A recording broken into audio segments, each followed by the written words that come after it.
Salut à tous, ici le professeur Ingesclave. Alors, j'espère que je vous ai manqué. Vous m'avez pas trop manqué. Bon, en même temps, on est quoi avec moi 10 sur la chaîne? Du coup, bon, chaud de se manquer. Bah, du coup, je pense que je vous ai pas trop manqué non plus. Enfin, soit. J'avais pas trop d'idées de vidéos un peu calmes. Parce que bon, après la dernière qui est sortie, voilà quoi. Je pense je vous ai fait un peu chier avec la dernière. Du coup, j'ai préparé une vidéo sur les AOP, mais elle est pas finie et c'est un peu un sujet que je maîtrise pas à fond. Du coup, elle sortira après celle-ci sans doute. Mais du coup, en attendant, je me suis dit, oh, je vais taper bac 2019 sur le net et voir ce qu'il y a, enfin bac mathématiques sur le net et voir un peu ce qu'il y a pour s'amuser quoi. Ah, voilà. Et je suis tombé là-dessus, sur le bac S de la Nouvelle-Calédonie 2019. Ça m'a fait bien rire. Parce que je connais pas la Nouvelle-Calédonie, je sais pas où c'est et je m'en fiche. Enfin non, je m'en fiche pas, vous pouvez le mettre dans les commentaires, waouh. Et je mettrai un pouce bleu.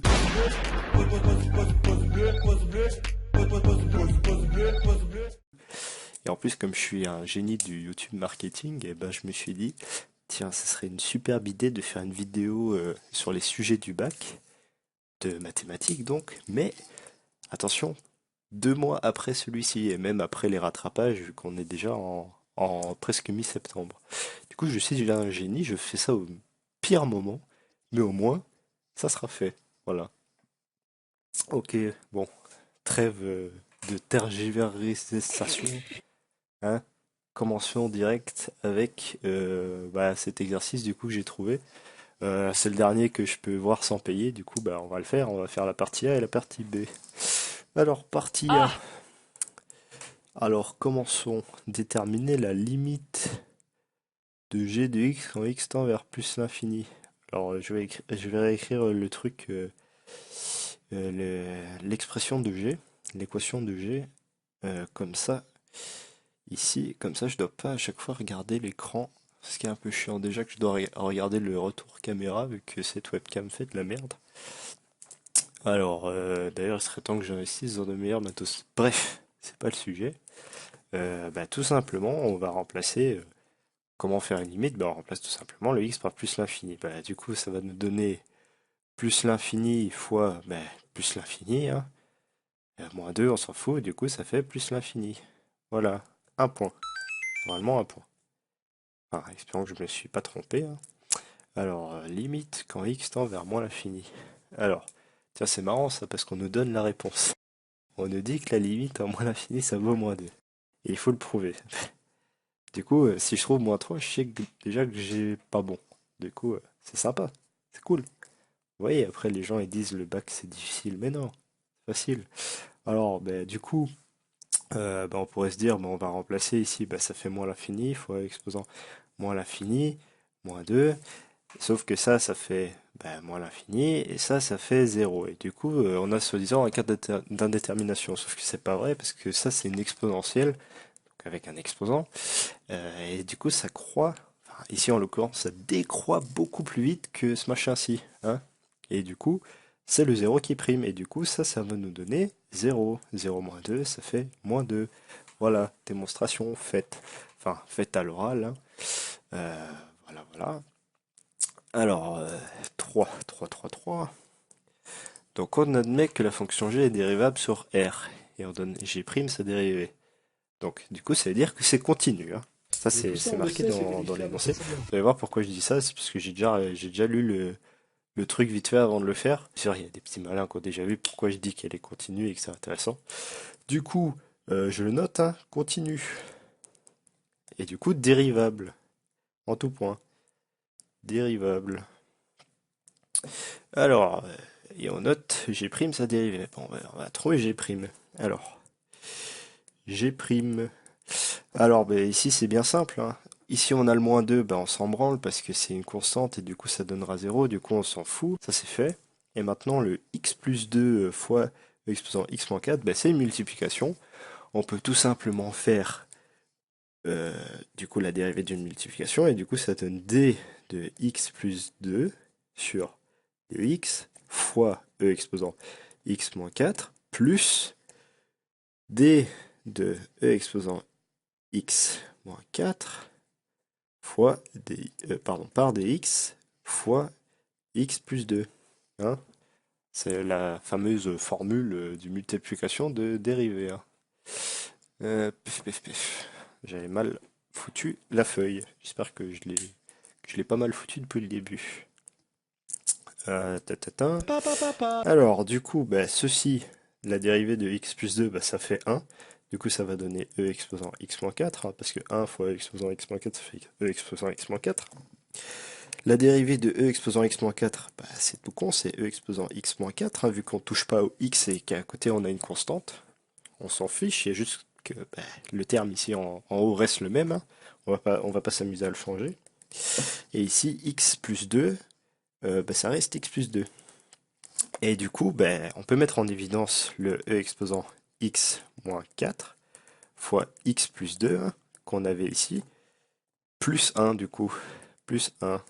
Et du coup, ceci, ça fait e exposant x moins 4 fois x plus 3. Voilà. Alors, ça c'est fait. Alors, qu'est-ce qu'on demande? Donc là, on a trouvé G'. Hein. Alors, pour tout réel x, puis dresser le tableau de variation de G. Bon, ben, comment on trace le tableau de variation de G? Eh ben, c'est tout bête. On va prendre pif. On va céder de notre dérivée, donc, hein, vu que la dérivée c'est la pente de la fonction. Si la dérivée est positive, la pente est croissante. Et si la dérivée est négative, la pente est décroissante. Alors, on va d'abord regarder du coup les points critiques de G'. Alors, les seuls points critiques qu'on a, vu qu'on n'a pas de condition d'existence, ben, c'est les racines. Est-ce qu'il y a une racine? Oui, en x égale moins 3, on a une racine. Du coup, ici, je peux écrire x, g et G'. Alors, pif. Alors, ici, en moins 3. Alors, en moins 3, on est à 0. Alors, à droite de moins 3, on va trouver on va faire avec une valeur, donc par exemple, je sais pas moi, 0. Alors si on prend 0, ben, c'est très simple.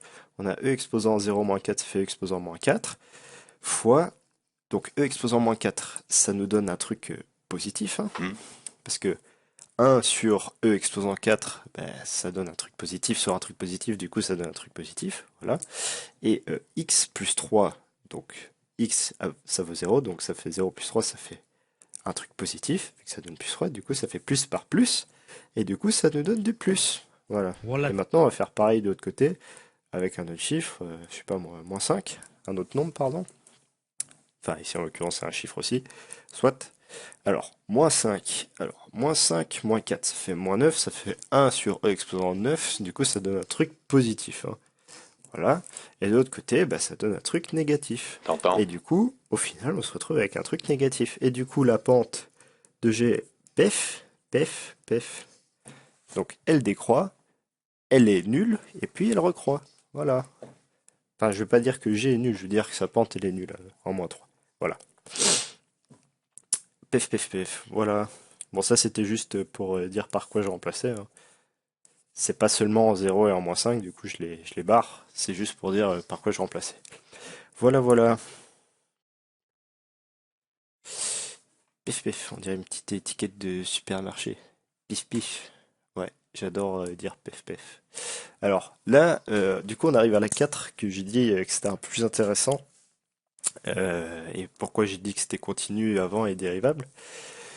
C'est qu'on demande de démontrer que l'équation g de x admet une solution unique sur l'ensemble des réels. Du coup, comme ça admet une solution unique et que la fonction est continue, ça veut dire qu'on va passer une seule fois par l'axe x. Voilà. Du coup, si notre fonction elle fait soit ceci, ou soit elle fait ceci. Voilà, c'est les deux cas de figure. Et alors on aura une racine ici, ou une racine ici. Voilà. C'est ça que ça veut dire, hein, vu qu'on nous dit vu qu'on a trouvé qu'elle était continue car elle était dérivable, et qu'on nous dit qu'il n'y a qu'une seule racine. Voilà. Du coup, il y a un seul alpha à trouver. Alors, comment est-ce qu'on va faire pour trouver euh, ensuite... Enfin non, ça c'était le 4 du coup, tout simplement, vu qu'on te demande de démontrer qu'elle n'a qu'une seule solution unique alpha sur R. Bah c'est tout con, je viens de le faire, voilà. Donc, je répète du coup parce que j'étais un peu vite, je me suis même pas rendu compte que je l'avais fait. Comme par le 3 qu'on a trouvé, enfin comme on nous dit que la fonction est dérivable, ça signifie que la fonction est continue. Et comme on sait que la fonction a des valeurs négatives et des valeurs positives, hein, parce que si on remplace dans l'équation de G x plus 2 fois e exposant x moins 4 moins 2 par, je sais pas moi, par exemple 10, bah ça va nous donner 12 fois e exposant 10 moins 4. Bon, attendez, c'est un mauvais exemple. Bah, tout simplement avec les deux premières équations du début. Voilà. Ici, on avait moins 2 et ici on avait plus l'infini. Du coup, on a des nombres négatifs et on a des nombres positifs qui renvoient, enfin des images négatives et des images positives. Du coup, si on trace le truc de G, bah ici en l'occurrence en moins l'infini on sera à moins 2 et puis on sera à plus 2, à plus l'infini, pardon. Voilà. Et du coup, ben, on voit qu'il y a une seule racine. Et on sait que c'est que la fonction elle peut pas genre être découpée parce qu'on dit qu'elle est continue et dérivable au point 3. Voilà. Du coup là je viens de faire le point 4. Et du coup c'est ce cas de figure-ci qui est le bon. Grâce aux deux premiers exercices. Putain, ils sont malins, ils font des exercices liés. Ça, je serais incapable de faire. Pif pif. Alors, voilà, on recadre bien. Alors maintenant, on nous demande de déduire le signe de la fonction g sur r. Ouais, ben, mon coco, ben, jusqu'à alpha. Donc, ben, on va refaire un tableau de signes. On nous a pas demandé de trouver alpha pour le moment. Du coup, f alpha g, eh ben, moins 0 plus. Parce que en moins l'infini, on est à moins 2 et en plus l'infini, on est à plus l'infini. Du coup, moins 0 plus. Voilà. Et du coup, on a bien un graphe qui fait ainsi. Voilà. Avec ici, alpha. Ça, c'était le point 5. Et maintenant, le point 6. On nous demande, à l'aide de la calculatrice, de donner un encadrement de 10 exposant moins 3 de alpha. Alors, je vais le faire un peu différemment. Pour, imaginons, vous oubliez votre calculette et vous devez trouver plus, enfin, vous devez approximer le truc sans calculette et vous êtes en galère. On va tout simplement essayer de résoudre l'équation de G pour G de x égale 0. Du coup, G2, enfin, ici ça va être alpha du coup. Alpha égale 0 et on va essayer de trouver alpha. Et du coup, égal à alpha plus 2 fois e exposant alpha moins 4 moins 2. Voilà. Alors, première chose qu'on va faire, on va tout simplement mettre le moins 2 et le alpha plus 2 à gauche. Voilà. Vous allez voir pourquoi. Alors, ça nous donne du coup 2 sur alpha plus 2 fois, pardon, égale e exposant alpha moins 4. Hein. Du coup, j'ai mis le moins 2 par là et puis j'ai divisé par alpha plus 2 des deux côtés. Voilà. Du coup, ça, je l'aurais écrit par là parce que j'ai de la place. On va ensuite faire un ln. Donc ln de 2 sur... Je vais réécrire des x au lieu que des alphas, vous allez comprendre pourquoi. Est égal à e exposant x moins 4. Pardon, ici je fais un ln à gauche, je dois le faire à droite aussi. Voilà, et ensuite ici le ln et le e se cassent, hein, ils s'annulent, c'est pour ça que je fais le ln d'ailleurs. Et du coup ça va nous donner ln de 2 sur x plus 2 est égal à x moins 4. Et alors ici on a deux équations de fonctions. Et en fait le point alpha c'est tout simplement le point x où il y a l'intersection de ces deux droites. Alors la droite x-4 ben, elle est très facile à dessiner. Hein. C'est tout simplement une droite qui passe par l'ordonnée qui a comme ordonnée à l'origine moins 4 et qui a une racine en 4. Donc ça, c'est la droite x moins 4. Hein. Du coup, elle est très simple à dessiner. On la voit pas très bien à cause du reflet. Voilà, on la voit de toute façon pas très bien parce que je dessine tout petit comme un connard. Mais c'est, enfin, soit quoi, c'est une droite qui passe par moins 4 pour leur donner origine et par 4 pour sa racine. Voilà. Et du coup, cette droite-ci est très simple à tracer. Et ensuite, cette droite-ci, bah, vous allez me dire, ouais, je la connais pas, mais en vrai, on connaît la droite ln 1 sur x. Enfin, si vous la connaissez pas, ça sert à rien tout ce que j'ai fait, mais en soi, normalement, vous êtes censé un peu la connaître.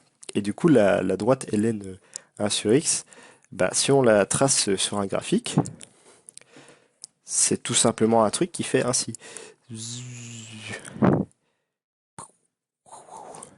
Hein, c'est tout simplement une petite fonction qui va comme ça et qui passe ici, elle va se rapprocher de l'axe Y sans jamais le toucher, et là-bas, elle va continuer.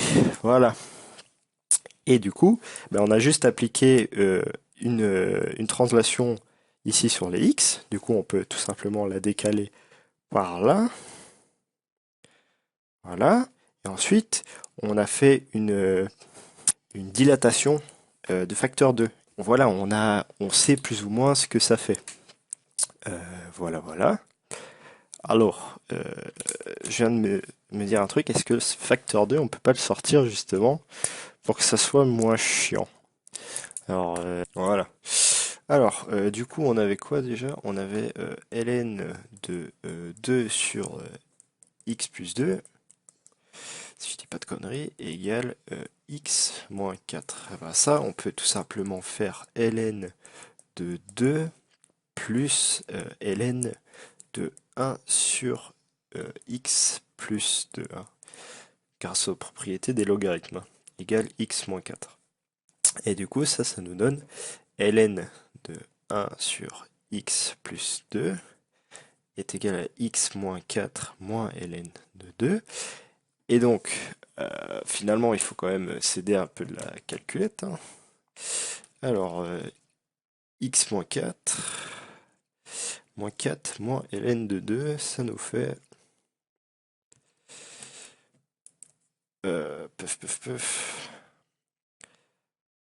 Ça nous fait moins 4,69 approximativement. Donc ça nous donnerait x moins 4,69. Et du coup, ben, on aurait plutôt que notre droite x moins 4, on aurait notre droite x moins 4,69. Et ici, on aurait notre droite, ici qui serait décalée de 2, donc. Elle passe pas vraiment en 0,0, j'ai un peu... Attendez, est-ce qu'elle passe en 0,0? Ah, c'est une bonne question à se demander, ça. Bah, tout simplement, on remplace x par 0. Ça fait du coup 1 demi, et du coup ln de 1 demi, ça fait pas 0,0. Donc non, elle passe pas en 0,0. Et donc, ici, à notre point d'intersection, on trouverait notre alpha. Voilà. Alors, encore plus fort, on peut faire, donc toujours dans l'éventualité où on n'a pas de calculette, mais qu'on connaît la fonction ln de 1 sur x, qu'on la connaît bien. Euh, alors, pif, saleté de trépied improvisé là. Voilà. Alors, du coup, dans le cas où on connaît donc seulement la fonction ln de 1 sur x, ben, on sait tout simplement que 1 sur x plus 2, c'est un décalage de 2 à gauche de, de cette fonction. Si c'était 1 sur x plus 2, enfin ln de 1 sur x plus 2, eh ben, ln de 1 sur x, ça serait ceci. Donc ln de 1 sur x. Et donc, dans le cas où on connaît seulement ln de 1 sur x sur le bout des doigts, eh ben, on peut tout simplement remplacer cette fonction-ci donc encore par une autre fonction qui serait x de moins 4,69 moins 2, comme ça on la décalerait aussi, ainsi, voilà. Et du coup on pourrait trouver plus facilement, donc on ferait ln de 1 sur x est égal à x de du coup moins 6,69, et du coup on trouverait très facilement notre x, mais attention, il ne correspondrait pas à alpha, mais à alpha plus 2 du coup. Hein, parce que si je fais moins 2 quelque part, je dois faire plus 2 ailleurs. Voilà. Et du coup, si on a la calculette, ben c'est assez simple de réaliser ce truc si on connaît ln de 1 sur x et qu'on connaît notre fonction x moins 6,69. Bon, ça devrait pas poser de problème. Alors, on va le faire, nous, sur GeoGebra pour avoir un truc plus précis qu'à la calculette, parce que j'ai pas envie de me faire chier à faire 25 fois la calculette. Et du coup, on va se retrouver sur GeoGebra. Alors voilà, on se retrouve à l'écran. Alors, donc ici en vert, c'est notre fonction principale, donc g de x. Alors on voit que on trouve un point B en 3,07.0. Alors du coup, maintenant j'ai tracé ma fonction ln de 1 sur x, qui est notre fonction supposée connue, que j'ai supposé connue pour l'énoncé, et ensuite la fonction x moins 6,69 ici. Alors on voit bien que le point d'intersection ici, on a un point d'intersection en en moins 5,07 moins 1,62, et donc 5,07 c'est alpha plus 2, et du coup alpha vaut 3,07, et c'est bien ce qu'on trouve avec le point B. Voilà. Alors d'ailleurs, la preuve, si je fais pas toutes ces manipulations qu'on a faites, je trouve la fonction g, et ici du coup je trouverai la fonction x-4. Et du coup, on trouverait bien un point d'intersection ici qui serait au même endroit que B, si je le place. Allez, place-le-moi s'il te plaît. On va supprimer le point C pour qu'il le place. Ah, voilà. Et donc on trouve bien 3,07 de nouveau. Donc voilà, c'est QFD, on a une racine en plus ou moins 3,07, puisque c'est pas pile 3,07, c'est juste que GeoGebra ne va pas plus loin dans les chiffres après les virgules. Mais on a trouvé notre alpha, et du coup alpha vaut 3,07. D'ailleurs, si on revient maintenant sur notre feuille, pouf, 3,07. Si je remplace là-dedans par 3,07, du coup, bon, plus 2 ici parce que c'est alpha plus 2. Du coup, si je fais ln de 1 sur 5,07, ça doit être quasiment égal à 5,07 moins 6,69. Alors, ceci nous donne, on va le faire à la calculette, ln de 1 divisé par 5,07. Ça nous donne moins 1,62, plus ou moins. Est-ce que c'est plus ou moins égal à 5,07 moins 6,69? Ça nous donne moins 1,62. Et du coup, oui, c'est que FD alpha est à peu près égal à 3,07. Voilà, voilà.